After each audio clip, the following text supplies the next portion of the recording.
बायला जिलागोन जा थिंनाय बिराद थिंफोरनि अबस्थाखौ नाय थिंफोरनि अबस्थाया डेन्जार हामा आरोना माने दासिमबो बर' मिडियाम स्कुलफोरा बेबायदियावनो दंबाय थायो आरोना गथ'फोरा अन्थाव बाथाव गथ'फोर बिराद उन्दै उन्दै गथ'फोर फैयो एलपि स्कुल होनबाथ' मिथिखायो माने जेब्ला बिमानि गाइखेर जानानै गारखांनाय बे समनिफ्रायनो एलपि स्कुलाव सोरखौबा थिनहरो दा बेयाव दिनै बहुत दुखुनांथावना बाथ्रा जों गाबनोबो ओंखारो फोरोंनो हाया दासो जिथिं अखा सेराखै बे जायगाथिंसो जोङो जिरायहोनांगौ जायो अखा हाखांनाय जोबब्लासो जों फोरोंनो हायो आरो जेनेबा दायो दिनै BTR जेनेबा गोजोन सुक्तियाव फैनाबो जोङो बेयाव जेनेबा जोंनो एफा खस्थ' उन्दै उन्दै गथ'फोरखौ लानानै जेनेबा गार्जेनफोरजों जोङो समस्याखौ समाधान खालामनानै जोङो हिक्खा दान होदोंब्ला जेनेबा गुदि फरायसालि जेनेबा दायो बर' बिजोंनो फरायसालि बर' बिजोंजों जेनेबा दायो बे उन्दै थाखोआवनो जोङो आखाइ हमनानै बिसोरखौ फोरोंनानै जों गेदेर गोलाव खालामदोंब्ला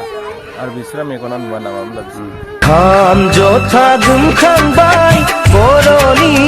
Hello everyone, welcome back to the channel. This is Freedom Collection. ओमफ्राय आङो दायो मोनसे जायगायाव दङ आरोना मोनसे बर' मिडियाम LP स्कुलाव दंफैयो आरोना जेब्ला जोङो LP स्कुलखौ बे स्कुलावनो फार्स्ट टाइम लादोंमोन आरोना बे स्कुलाव आङो दिनै फैदों आरोना ओमफ्राय फैनानै नोंथांमोननो देखायनो नामायदों जोंनि गोदोनि LP स्कुलखौ देखायनो नामायदों आरोना ओमफ्राय दा बेयो माने LP स्कुला ओरैबायदि माने गोग्लैसोनानै दङ आरोना उनथिं नायनो हागोन नोंसोर बे LP स्कुलामोन आरोना बियो जों गोदोनिफ्रायनो माने दङ आरोना दाहालागै बियो 20 बोसोरनि एबभसो जाबाय ओमफ्राय बेनि स्कुलनि हाल सालखौ नोंथांमोना नायनो हागोन आरोना ओरैबायदि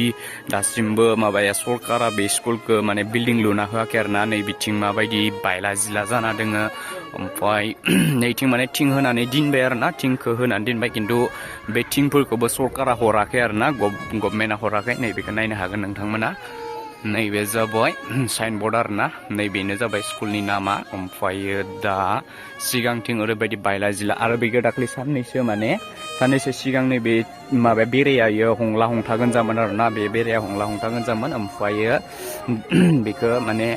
माबा खालामबाय आरोना दाख्लै बावैसो रिपेयारिं खालामबाय ओमफ्राय नै बिथिं नाय नोंथांमोना नुनो हागोन नैबेयाव माने माबागोन जा आरोना बायला जिलागोन जा थिंफोरनि अबस्थाखौ नाय थिंफोरनि अबस्थाया डेन्जार हामा आरोना माने दासिमबो बर' मिडियाम स्कुलफोरा बेबायदियावनो दंबाय थायो आरोना बर' मिडियाम स्कुलफोरा माने दासिमहालागैबो डेभेलप जायाखै आरोना ओरैबायदि गोग्लैसोना दं नायनो थाङोबाथ' माने बेलेग मिडियामफोरनि स्कुलफोरखौ माने एकदमबारे मोजां जानायखौ नुबाय आरोना खिन्थु बर' मिडियामफोरा दासिमबो मानो डेभेलप जायाखै बेखौ सिंनि अबस्थाया बेबायदि आरोना थिंफोरा गब्लंजोबबाय स्टुडेन्टसफोर दं थिङा गब्लंजोब्बाय आरोना बेनि थिङा गब्लंजोब्बाय अखा हायोबा सब सेरजोबो आरो ओमफ्राय गाव आरोना दिनैसिमहालागै बे स्कुला बिल्डिं जायिखौ गोसोखौ बोरैबा नांदों आरोना माने अखा बोथोर समावथ' गोबां खस्थ' मोनो बेफोर बेराफोरा माने सब बोरमा ओरि मोसौ ओरि हाबनो हालायलायनाय जाबायमोन आरोना साननैसोनि सिगां ओमफ्रायो स्टुडेन्टसफोराबो खम नङा गोबां स्टुडेन्टसफोर दङ आरोना बेयाव बे स्कुलाव गोबां स्टुडेन्टसफोर दङ थेवबो सरकारा मा खालामनो सानदों सरकारा माने दासिमबो बिल्डिं बानायनो सानाखै आरोना बिल्डिं बानायनो सानाखै खिन्थु गोबां पलिटिक्स माबाफोरा MLA फोर फैयो MCLA फोर फैयो बे स्कुलनि फिल्डआवनो मिटिंखौ खालामलाङो आरोना थेवबो माने बे स्कुलखौ होगोन मोजां बिल्डिं बानायना होगोन होनना बुंसिगोन जेब्ला सरकार जाखांनायनि उनाव नैबे जाहैबाय ओंखाम संग्रा न' आरोना नैबेखौ माने फाउन्डेसन खालामहांबायमोन खिन्थु बियो दासिमबो कमप्लिटलि जाफुंजोबासै आरोना मोनदोंमोन बुस्थुआलाय सफायहांदोंमोन खिन्थु ओमफ्राय गेजेर ससेयाव गैला जायासै आरोना ओमफ्राय नैबेयाव ओंखाम संग्रामोन आरोना बेयाव दा बासन बाथि दोननो जायगायानो गैया माने एकदमबारे माबा खालामबाय आरोना बेयाव दायो बासन बाथि दोननो बे न'आनो मोजां नङाबा बासन बाथिखौ माहा दोननो बिसोरबो मालाय दा बेखायनो बेयाव माने बे न' सिङाव नैबेयाव जाहायि डेस्क बेन्चफोरखौ नैबेयाव दोनथ'नाय जाबाय माबायदि जायो अखा हायोबा अखानि समाव माबायदि खस्थ' नाङो स्टुडेन्टसफोरा माबायदि खस्थ' मोनो नैबेनि बागै आङो सारनिसिम सोंगोन आरोना गथ'फोरा अन्थाव बाथाव गथ'फोर बिराद उन्दै गथ'फोर फैयो LP स्कुल होनबाथ' मिथिखायो माने जेब्ला बिमानि गाइखेर जानानै गारखांनाय बे समनिफ्रायनो LP स्कुलाव सोरखौबा थिनहरो दा बेयाव माने गोबां खस्थ'यै मास्टारफोरा फोरोंनो गोनां जायो LP स्कुलाव मास्टार जानायाबो गोरलै खोथा नङा माने ओरैबायदि खस्थ' फोरोंनो गोनां जायो आरोना मास्टारफोरा LP स्कुलनि मास्टारफोरा दा बे एफा बिदि खस्थ' मोननानैबो बिदि खस्थ'आवबो गथ'फोरखौ बिमा बिफाफोरा माने सोरबा प्राइभेटाव सोनो हागोन दे सोरबा प्राइभेटाव सोनो हागोन सोरबा प्राइभेटाव सोनो हाया नालाय थाखा फैसानि बिराद आंखाल जायो प्राइभेटाव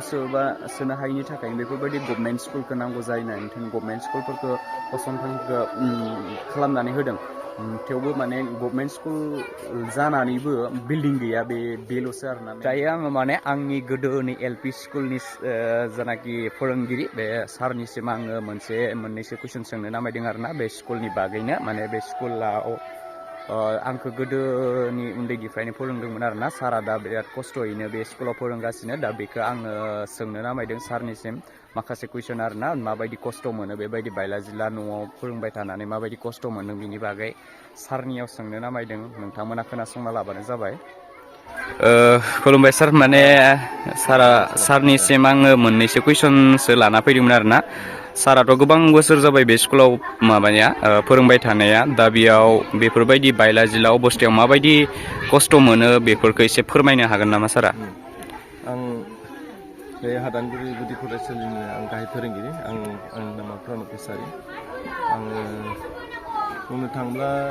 2007 मायथाइनिफ्रायनो आङो बेयाव फोरोंगिरि हिसाबै गाहाय फोरोंगिरि हिसाबै आं बिबानखौ लादों ओमफ्राय जोंहा बेयाव आं बिबान लानायनिफ्रायनो गोबां खस्थ' मोनदों जोंहा जेनेबा दाथ' आं स्कुलखौ सामलायबोबाय थादों गोदोनिफ्रायनो सामलायबोबाय थादों ओमफ्राय दा बेबायदिनो जोंहा बिल्डिंनि फारसे जेनेबा जोंहा बेयाव गोबां फरायसाफोर जायो एबव जोङो सिगांनिफ्रायनो आङो बिदिनो 70 जेनेबा 60 50 ओमफ्राय देग्लायबो आरो नै 60 देग्लाय 60 दङ आरो ना देग्लाय 60 दं आरो बिदिनो 70 60 बिदि 80 बिदि क्रस जाबोबाय थादों आरो बोसोरफ्रोमबो बिदि 70 80 60 बिनि गेजेरावनो थाबाय थायो आरो गलांबाबो आरो एमइआव गलांबाबो दा जोंहा बेयाव दा जोंहा जिरायनाय डेस्क बेन्चआथ' दंबाबो जेनेबा दा एसे मोनदों जों सरकारनिफ्राय जेनेबा आरो जोङो माखासे मेरामति बानायना लानांगौ जाहैदों बिदिनो जेरै जोंहा एसएमसि कमिटि जों लोगो नांनानै जयै फोरोंगिरि बिदि आरो ओमफ्राय दा बिल्डिंनि खेथ्रआवथ' बहुद जोंहा प्रब्लेम जायो मानो होनबा नै बिल्डिंआ गोदोबाथ' जेनेबा जेबो नङामोन दा जोंहा गंसे डेस्क बेन्चआवनो जेनेबा 6 जन गाहाम जिरायनांगौ जायो बिराद खस्थ' जायो मिनिमाम जेनेबा 7 बा 7 जिरायनो मोनबोला लिरनायफ्राव जेबो उसुबिदा जानाय नङामोन दा जोंहा बेयाव 6 जन गाहाम जिरायनांगौ जाहैयो उसुबिदा आरो जोङो रुमखौ बारायनो हागौमोन दा होमबानिया जोङो बारायनो हानायमोनब्ला जेनेबा जोंहा जेबो प्रब्लेम जानाय नङामोन आरो डेस्क बेन्चखौथ' जों जेनेबा बानायनाबो लादों सरकाराबो हरदों बे डेस्क बेन्चनि थाखाय जोंहा जेबो बारा एसेबां प्रब्लेम गैया बायदि आरो प्रब्लेमा बेनो जोंहा न'नि थाखाय न'आनो जोंहा नुनो मोनबाय दा थिङा आजि जोङो 3 बोसोर रानिं कमप्लिटलि डेमेज होनना बुंजायो 3 बोसोर जाबाय आरो ना बिदि माबानाया डेमेज जाना थानाया खिन्थु आं बिदिनो सिआरसि लेभेलाव आङो जेनेबा ब्लक लेभेलाव आं बिदिनो केमेरा खेबना हरदोंमोन बे बिल्डिंनि बागै जेनेबा आरो बिल्डिंनि बागै गोबां आपिल खालामबाय आङो इडुकेसन डिपार्टमेन्टथिं दा बिसोरो जोंनियाव डिपार्टमेन्टआव फैब्ला जोङो होगोनल' होनना बुङो दासिमबो हरनो हायाखै आरो ना ओमफ्राय गतिके दा आङो बेखौ सिन्था खालामनानै ओमफ्राय जोङो कमिटिया मोनसे डिसिसन लाबाय जेनेबा इडुकेसन डिपार्टमेन्टथिं जेबो मोनाब्ला जेनेबा एमएलए आनो हक बा एमसि एमएलए आनो हक बा डिपुटि चिफआनो हक बिसोरनि सायाव जेनेबा गांसे एप्लिकेसन होनानै जेनेबा फर्मेलिटि जेनेबा बिसिनि पेकेजनिफ्राय मोननो हागोन नामा बिल्डिं बिनि फारसे जोङो दावबायलांदोंमोन आरो दावबायलांनायाव जोङो जोंनिनो एमएलए दा 17 नं समस्ति एमएलए जा सरन बर' बिथांनो जोङो लाइजाम गथायबाय लाइजाम गथायनायाव लाइजामखौ फरायना नायबाय आरो जोङो फट' केमेरा खेबना लांखादोंमोन जोङो जों फट' सुखांना लांखादोंमोन दा बे फट'खौ नायबाय स्टुडेन्टफोरखौ गोबां नुबाय बिल्डिंनि डेमेजखौ नुनानै गोबां दुखु नांबाय आरो बेबायदि जेनेबा स्कुलावसो बिल्डिंनि प्रयजनथार होननानै बिथाङाबो बुंबाय आरो एमएलए सारा ओमफ्राय एमएलए सारा लगे एक्सन लाबाय बियो जेनेबा गाव माने बे लेटारखौ एक्सेप्ट खालामबाय बेनिफ्राय आं जेसे हायो आङो बे बिल्डिं हरनो आङो आखायाव लानोसै होनना बुंदों आरो ओमफ्राय आं गेजेराव बिदिनो खबर लाबाय फन खालामबाय अफार फनजोंबो आङो खेंसालिया खबर लानानै बुंबाय प्रसेस खालामनाया एसे दिरि लागोन मानो होनबा 1 बोसोर गाहाम लागोन ना बुंदों बोसोरसे गाहाम लायोबाथ' जोंहा एसे असुबिदा जागोन दैलांबो सफैगासिनो अखा हानायावथ' गोबां खस्थ' मोनो दा खस्थ' मोनो मानो होनब्ला अखा हानाय समाव ओरैबायदि जोङो फोरोंनो हाया दासो जिथिं अखा सेराखै बे जायगाथिंसो जोङो जिरायहोनांगौ जायो ओमफ्राय अखा हाखांनाय जोबब्लासो जों फोरोंनो हायो आरो नै बिदि आरो ओमफ्राय डेस्क बेन्चफोराथ' सिजोबो दां होमबा सिजोबो फुल क्लास लानो हायाना लानो हाया अखा हायोबा फुल क्लास लानो हाया आरो ना बेनिफ्राय आरो मोनसे खोथाखौ बुंबावनो आङो जेनेबा दा बे थिंनि थाखायबो आङो जोंनिनो बे फार्स्टनि सेरफांनि 39 समस्थिया फार्स्टनि सेरफांनि दा बिजेपिनि जेनेबा MCLA दिपक मर बे दिपक मरनो आं बिल्डिंनिबो लाइजाम होबाय आङो फट'खौबो देखायबाय आरो बिल्डिं हरनो हाया होननायखाय आङो एप्लिकेसनखौ आङो थिंनि बिनायनिबो आं एप्लिकेसन होबाय ओमफ्राय बे बुंदों हरगोन होनना बुंबाय ओमफ्राय आरो उनावथ' थांबाय आं हरनो हाया जालायबाय बिदि आरो दा बेबायदि थगाय सुलाखौ आं मोजां मोनासै आरो दा बिजेपिनि सासे स्रां जेनेबा MCLA लानाय थगायबाय आरो ना फार्स्टआव माने जागोन होनबाय उनाव जिफिनायाव जाया जाफिनबाय आरो बिदि मानि थाखाय बिदि खालामखौ आं एसे दुखु मोनबाय आरो दा बिदि नङामोन जेनेबा बयहाबो जेनेबा समान अधिकार दङ बयहाबो राइट्स दङ जेनेबा बिदि खालामना जेनेबा हासुनो थाखाय जोंहा इउरिनेल गैया बेनिफ्राय खिनो थाखाय जोंहा माने लेट्रिन गैया बेबायदिनो बहुद दिगदार जायो आरो बहुद खस्थ' जायो आरो लोंग्रा दैनि बेबस्था गैया बेयाव दंखल गैया दैखर गैया जेनेबा दा जोंहा बे जोंनि बे फरायसालिनि न'सुंसेनि मानसिफोरनि बे न'खरथामसेयावनो जेनेबा बिसोरो दै लायना लोंनांगौ जायो आरो बिदि गथ'फोरखौ थिनहरा मानो होनना बुङो बिसोरो बुंदों आरो जोङो हाजिरा खामला मावना जाग्रा जोंथ' जेनेबा फुङावनो 8थासोआवनो जों डिउटियाव हाजिरा मावनो ओंखारलाङो गथ'फोरा बिसोरो गेलेनानै थायो रावबो बिगोमा गैया न'आव थिनहरग्रा बिदि जाहैदों होननानै आरो खिन्थु जोङो सेस्था खालामगोन जों गथ'फोरखौ बुजायना गारलांगोन नेक्स्टनिफ्राय जोङो थिनहरगोन होननानै आखायाव लाबाय आरो बिसोरो ओमफ्राय दा जथेस्थ' दायो फैनायालाय बेबायदि आरो ओमफ्राय गेजेराव आङो मिटिं लिंबाय जेनेबा जोंहा दा सरकारनिफ्राय जोङो जेबो मोना बुंनो थांबा नै गेजेराव होदोंमोन स्टेट गभर्नमेन्टआ बिसोरनि थाखाय बेग होदोंमोन बेग आरो इउनिफर्म हरदोंमोन बेखौ आरो बन्द' खालामना हरबाय ओमफ्राय दा गार्जेनफोरजों दाखालि सावरायबाय गार्जेनफोरा गावसोरनो जेनेबा गसंनानै जेनेबा बुंबाय आरो नंगौ जेनेबा इउनिफर्म थायोब्ला मोनसे स्कुलखौ साबस्टेन नुयो आरो फरायसाफोराबो जेनेबा मोजां नाङो आरो जों बे बाराव जोङो आंबो मोनसे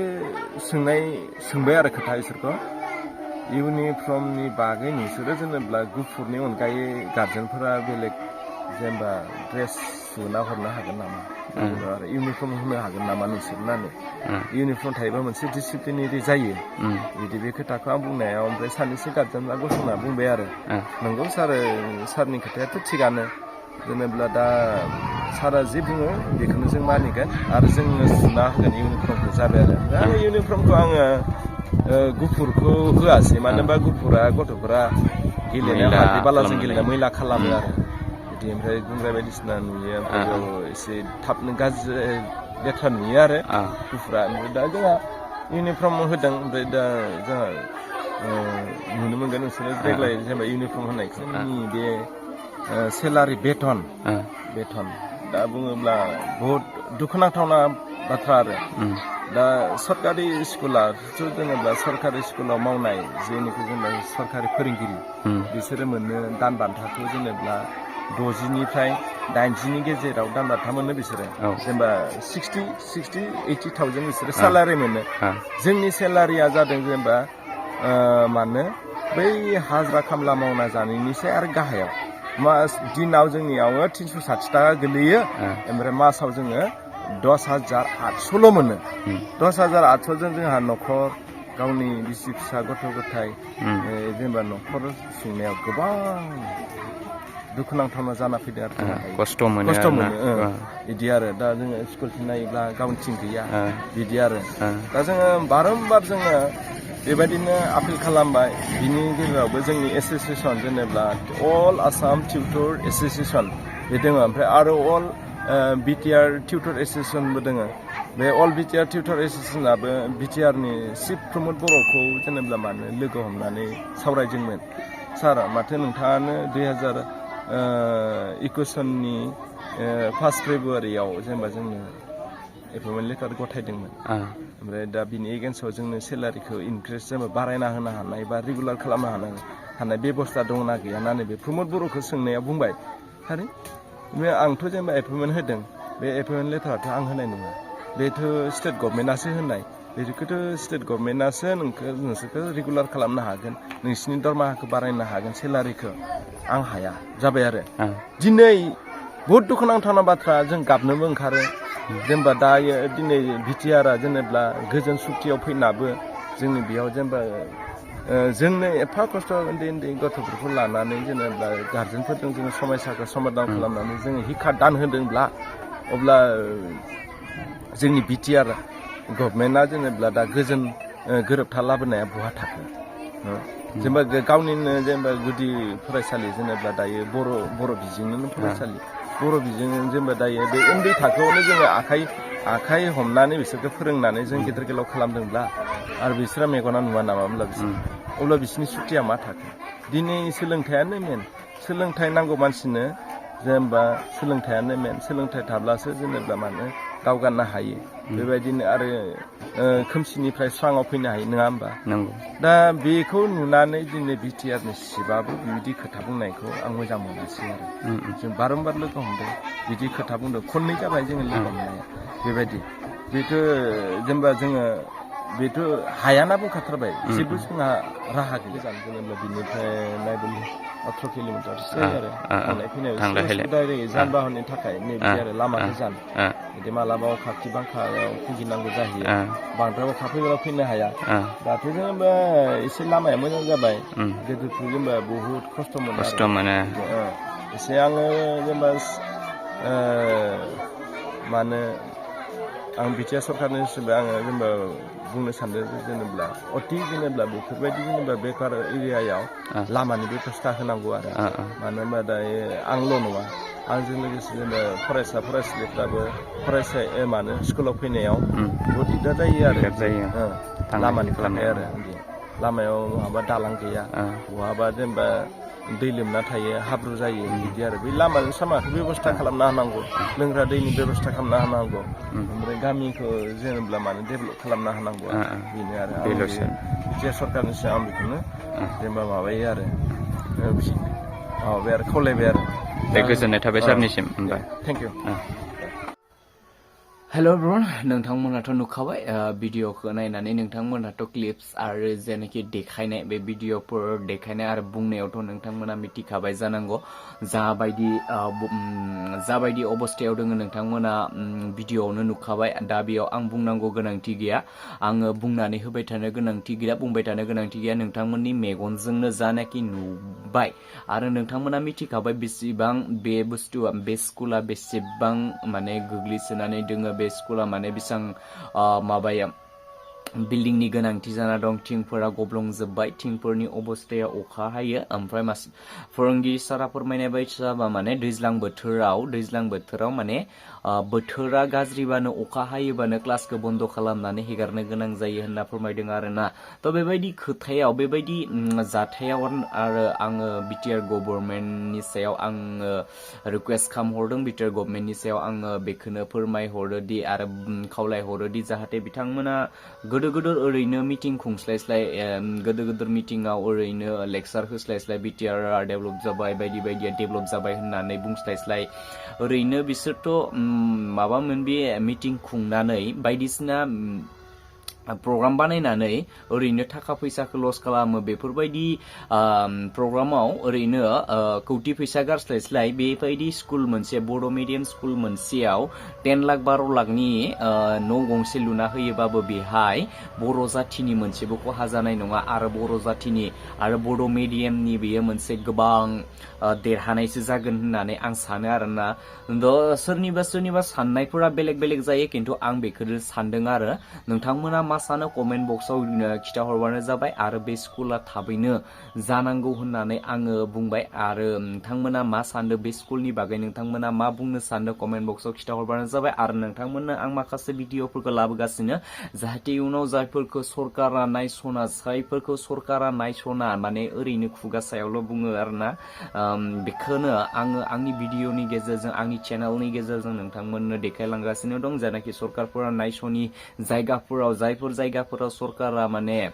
मेगन होहरा ओरैनो सायावल' बुंहरो बेफोरबायदि जायगाफोरखौ आं नोंथांमोननो देखायगासिनो दं नोंथांमोना आंनि चेनेलखौ साबस्क्राइब खालामना लाबानो जाबाय आरो दिनैनि भिडिअआ बेखिनियावनो नोंथांमोना आंनि भिडिअखौ मोजां मोनदोंबा